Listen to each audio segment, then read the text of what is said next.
Hello everyone, welcome to my channel where I post content for beginners in digital marketing. In my previous video, I shared how to create your own Instagram page, build a portfolio for yourself, pump out consistent content, and then eventually look for internships in digital marketing. In this video, I'm going to share some of the tips that will help you not just while creating your Instagram account, but also while looking for internship and some tasks that will ease out your process of creating content and publishing them. So without wasting time, let's begin with the tips.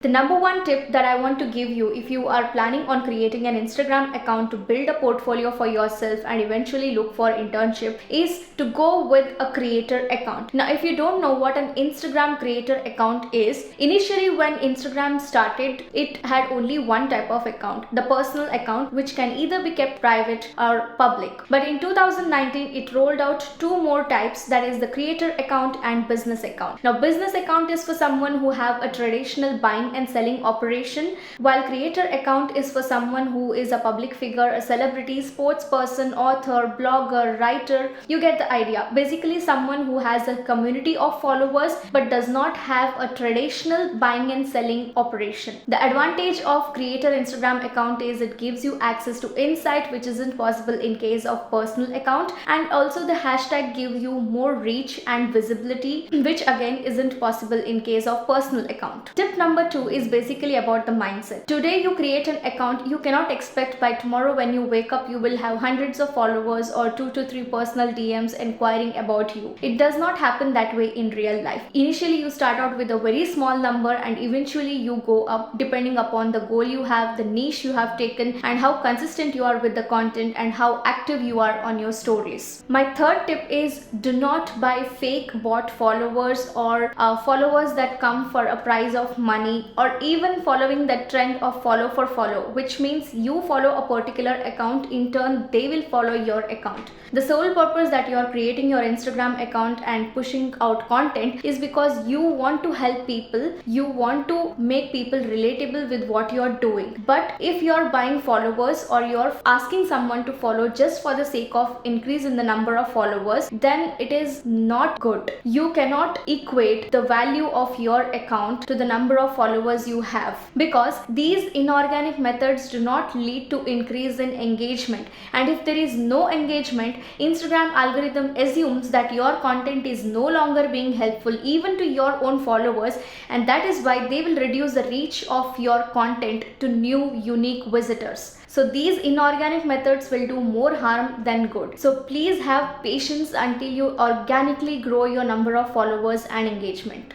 My fourth tip is to have a project management system. You need to have a place where you can organize all your ideas, your content schedule, wherein you decide which content will be published on which days, and your brainstorming ideas into one place. Now there are so many project management tools that you can use. Some of them are Trello, Asana, Evernote, Notion, and others. And if you're someone who is not good with using digital tools, you can also go for physical planners where you can organize all your ideas and content schedules. Having a project management system will ease your process and also help you to break down big goals into smaller tasks. Tip number 5 is to create your own hashtag library. Now, once you are putting out content, you need to use hashtags on your post, because those hashtags are going to increase visibility and bring new visitors to your account. Having said that, you cannot use any random hashtag on your Instagram post just to gain visibility. Your hashtags must be in sync with the content that you are talking on your post. For example, the core topics that I talk in my Instagram account is digital marketing, mindset, and virtual assistant. So I have my own hashtag, 30 hashtags relating to each and every core topic, and whenever I'm posting something about virtual assistant, I only post hashtags relating to the virtual assistant, and similarly for digital marketing I use only digital marketing hashtag. So this way you're putting out content relating to that hashtag so that people who follow that hashtag will come to know about your content and then might follow you because your content is more relatable to them. My tip number 6 is to experiment with scheduling apps. We know that there are so many social media scheduling apps out there like Hootsuite, Later, Buffer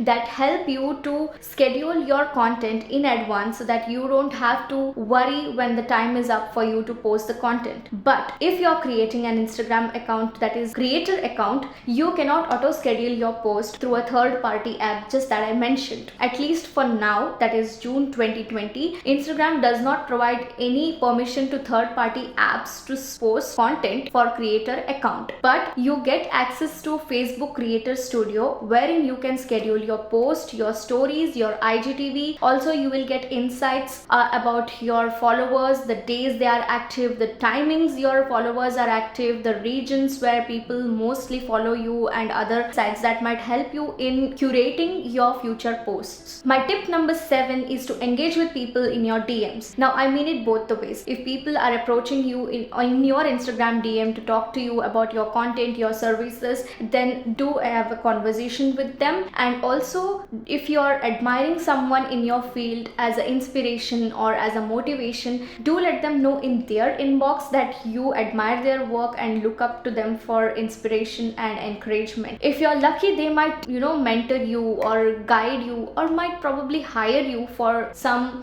small internship tasks that they might want you to experiment with. Tip number 8 is to start with one service. So if you are looking for internship in digital marketing, do not have a misconception that you need to know each and everything that is relating to digital marketing. You might start with 1 or 2 services that might be creating graphics and scheduling them on their social media platforms, or video editing and then scheduling on YouTube, creating Pinterest accounts, creating pins, scheduling them, writing board descriptions and optimized descriptions for each pins, or might be proofreading, scheduling the blog post, or engaging with the comments on the blog post, or something like that. Tip number 9 is to reply to all the genuine comments that you get on your post and stories right from the beginning when you start your account. Do not wait until you reach until 100 followers or something like that. Until then you won't engage with the comments that you're getting on your post and stories. That's a wrong way. You have to start nurturing the people right from the beginning. So these are the 9 tips that I wanted to share with you all, and I hope you find them helpful if you're someone who want to create your own Instagram account for putting out content that you like, and then eventually look for converting it into your maybe business or replacing your 9 to 5. So if you like the video, please hit the like button and subscribe to my channel if you haven't. See you in my next video. Until then, stay safe, stay happy, and bye bye.